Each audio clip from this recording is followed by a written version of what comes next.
సంపదను ఆకర్షించడానికి ఎన్నో మార్గాలున్నాయి. ఈరోజు మనం ఒక విభిన్నమైన పద్ధతి గురించి తెలుసుకుందాం. అదేంటంటే పురాతన జ్యోతిష్యాన్ని, వాస్తుశాస్త్రాన్ని కలిపి ఉపయోగించడం. ఇది కేవలం ఏదో పుస్తకాల్లో చదివిన సిద్ధాంతం కాదు, నిజంగా విజయం సాధించిన వ్యక్తుల జీవితాలను విశ్లేషించి రూపొందించిన ఒక పద్ధతి. ఒక్కసారి ఆలోచించండి. మన చుట్టూ ఉన్న వాతావరణం, మనం ఉండే చోటు, మన ఆర్థిక పరిస్థితి మీద ప్రభావం చూపుతుందా?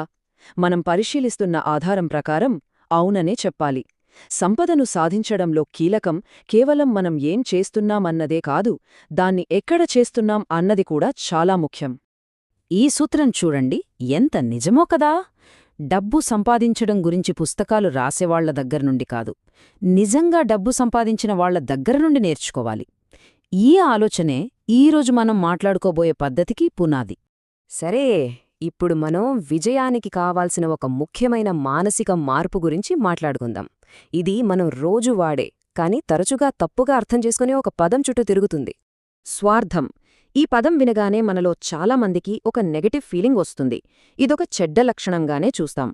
కాని మనం పరిశీలిస్తున్న ఈ ఆధారం మాత్రం దీనికి పూర్తిగా భిన్నమైన, ఒక శక్తివంతమైన కొత్త అర్థాన్ని ఇస్తోంది. ఇక్కడే అసలు విషయం ఉంది. ఈ పద్ధతి ప్రకారం స్వార్థమంటే కేవలం మన గురించి మనం ఆలోచించడం కాదు, దానికి బదులుగా మనల్ని మనం పూర్తి చేసుకుని ఒక అర్థవంతమైన వ్యక్తిగా మారడం. అంటే సెల్ఫిష్గా కాకుండా సెల్ఫ్ ఫుల్ఫిల్డ్గా అవడం అన్నమాట.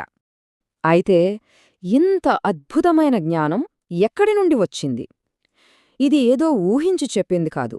సంపన్నుల జీవిత పద్ధతులపై జరిపిన ఒక ప్రత్యేకమైన పరిశోధన నుండి ఈ విషయాలు బయటపడ్డాయి.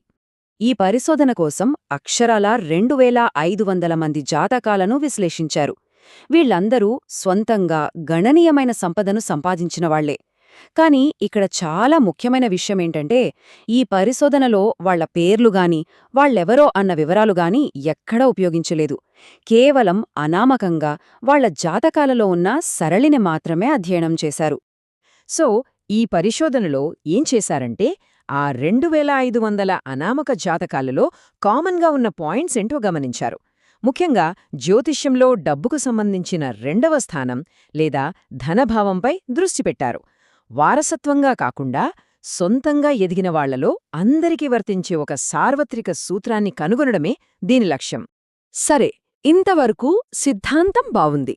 మరి ప్రాక్టికల్గా దీన్ని మన జీవితంలో ఎలా ఉపయోగించుకోవాలి? మన సొంత మనీ జోన్ను ఎలా కనుక్కోవాలి? ఇప్పుడు చూద్దాం. మన జాతకంలో డబ్బుకు సంబంధించిన 2వ స్థానం మన ఆర్థిక వ్యవహారాలను శాసిస్తుంది. ఆ స్థానంలో ఏ రాశి అయితే ఉందో అదే మనకు సరైన దిశను, సరైన పని పద్ధతిని సూచిస్తుంది. దాని ప్రకారం నడుచుకుంటే ఆర్థిక విజయం సులభమవుతుంది. ఈ విషయం ఇంకా బాగా అర్థం కావాలంటే ఒక చిన్న ప్రాక్టికల్ ఉదాహరణ చూద్దాం. అప్పుడు మనకే స్పష్టంగా అర్థమవుతుంది. ఉదాహరణకు, ఒకరి జాతకంలో ధనస్థానంలో వృశ్చిక రాశి ఉందనుకుందాం. అప్పుడు ఏం చేయాలి? 1. వాళ్లు పనిచేసే దిశ వాయువ్యం అయ్యుండాలి. 2. వీలైనంతవరకు ఆ దిశ వైపే తిరిగి పనిచేయాలి. 3. చేసే పనులు చాలా పద్ధతిగా, ఒక క్రమ పద్ధతిలో ఉండాలి. ఇక చివరిగా ఆ ప్రదేశంలో ఒక నల్లరాయి వస్తువును ఉంచితే అది అక్కడి పాజిటివ్ ఎనర్జీని ఇంకా పెంచుతుంది. అయితే ఇదంతా వినగానే ఇదేదో మాయలాగా, మంత్రంలాగా అనిపించొచ్చు. కాని ఇది మ్యాజిక్ కాదు. ఇది ఒక రకమైన అమరిక, మన శక్తిని సరియైన మార్గంలో పెట్టడంలాంటిది. ఈ కొటేషన్ చూడండి, ఎంత అద్భుతంగా ఉందో! డబ్బు ఎలా సంపాదించాలో ఎవరూ మనకు నేర్పించలేరు. ఆ ఆలోచన, ఆ తెలివి మన లోపల్నుంచి రావాలి. అంటే మనం చేసే ఈ బాహ్య మార్పులన్నీ మన లోపల నిద్రపోతున్న ఆ సామర్థ్యాన్ని మేల్కొల్పడానికే. అవును, ఇక్కడ మనం గుర్తుంచుకోవాల్సిన ముఖ్య విషయం ఇదే. సరైన దిశలో కూర్చోవడం వల్ల ఆకాశం నుంచి డబ్బులు రాలిపడవు.